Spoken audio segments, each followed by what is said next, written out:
bahwa di dalam surat itu yang kita baca itu adalah teks doanya orang-orang dulu. Semakin lama jam terbangnya, semakin berpotensi untuk bisa memegang, mengendalikan pesawat yang lebih besar.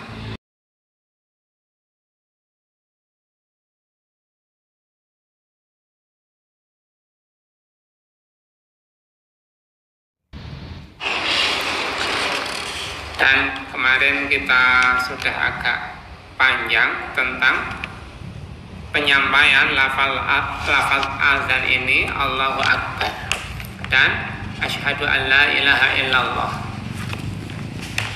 Berikutnya tentang hayya 'alas shalah, hayya 'alas shalah. Marilah menjalankan atau menuju kepada sholat. Atau kalau dalam penerjemahan bebas, marilah sholat. Hayya, marilah. Ala, kepada atau atas atau menuju. As-sholati, sholat. Sholat itu salah satu artinya adalah doa. Sholawat itu bentuk jamak dari sholat. Membaca sholawat berarti membaca doa-doa.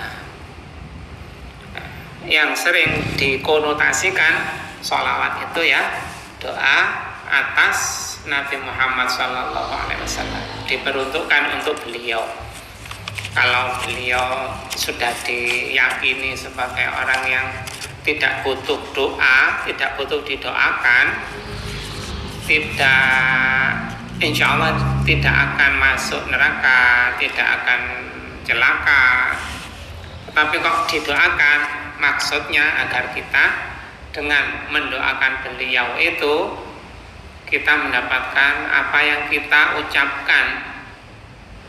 Kalau mendoakan keselamatan kepada beliau, ya, keselamatan yang kita kirim kepada beliau itu karena beliau sudah penuh akan tumpah.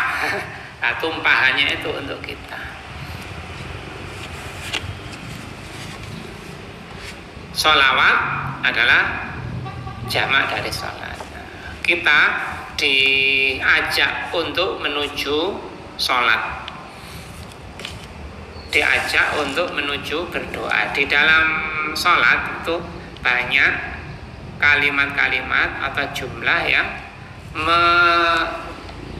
menunjukkan bahwa kita sedang berdoa.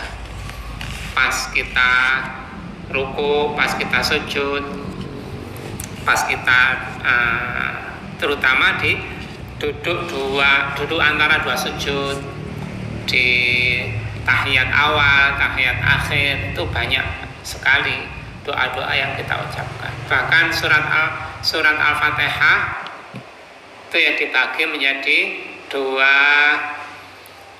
kelompok besar. Kelompok yang satunya adalah teks-teks atau ucapan-ucapan doa, di samping ucapan-ucapan yang lain. Surat, ya kadang-kadang kita juga membaca surat yang memberitakan bahwa di dalam surat itu yang kita baca itu adalah teks doanya orang-orang dulu. Seringnya begitulah. Kalau kita baca dalam salat berarti kita sedang berdoa, meskipun doa itu adalah kisah, berita ucapan doanya orang-orang dulu. Biasanya doanya Nabi, doanya orang-orang dulu. Pas kita membaca, istilahnya kita membaca berita, tapi beritanya tentang doanya orang-orang yang kita beritakan itu. Kita diajak untuk sholat.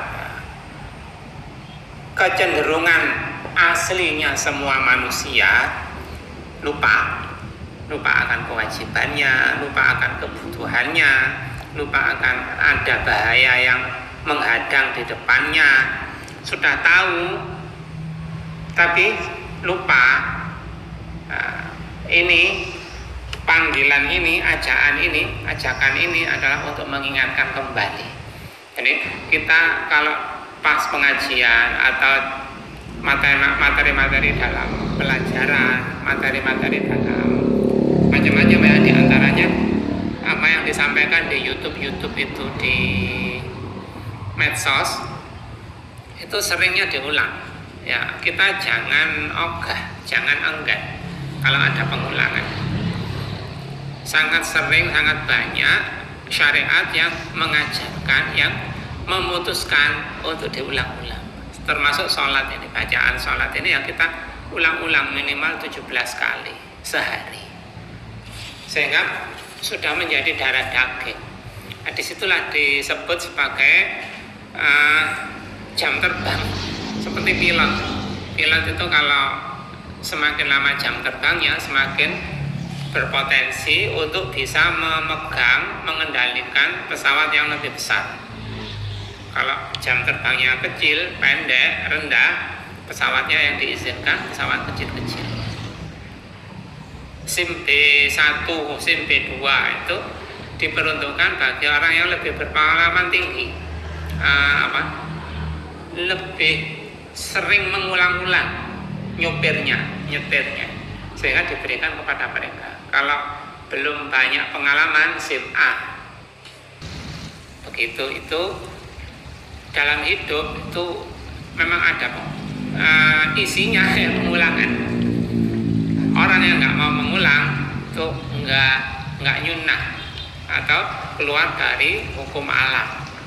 Hukum alamnya orang yang hidup di alam raya ini, makhluk yang hidup di alam raya ini, pengulangan, semuanya pengulangan, termasuk ini. Karena banyak yang lupa, diingatkan kembali, ayo sholat, ayo sholat. Kita sering nggak sadar bahwa kita nggak tahu, sehingga perlu diberitahu, perlu diingatkan. Makanya ada syaratnya khutbah itu adalah mengingatkan, mewasiatkan untuk bertakwa kepada jamaah Jum'ah. Karena watak dasarnya manusia ini lupa, sehingga kalau diingatkan ya seharusnya berterima kasih, bukan malah marah atau tersinggung. Karena memang kita semuanya ya, nggak peduli profesor atau apa, wong Nabi Muhammad SAW yang maksum saja ya ditakdirkan Allah beberapa kali lupa, sehingga diingatkan. Bahkan Allah sendiri yang menegurnya. Nabi Yunus, nabi-nabi yang lain ya ditakdirkan untuk lupa, untuk khilaf, untuk pelajaran bagi kita betapa para nabi itu ya juga manusia yang bisa melaksanakan syariat dari Allah. Nah, kalau semua manusia ini bisa melaksanakan syariat, kok ada yang menyampaikan bahwa saya nggak bisa melaksanakan itu kan bukan untuk kebiasaan manusia. Nah, itu nggak ada alasan bagi dia. Makanya salah satu fungsinya kenapa Rasul itu bukan dari malaikat ya, untuk menagih kepada manusia agar yang kita lakukan ini memang manusiawi, yang disarankan, yang diajarkan oleh Islam ini semuanya manusiawi.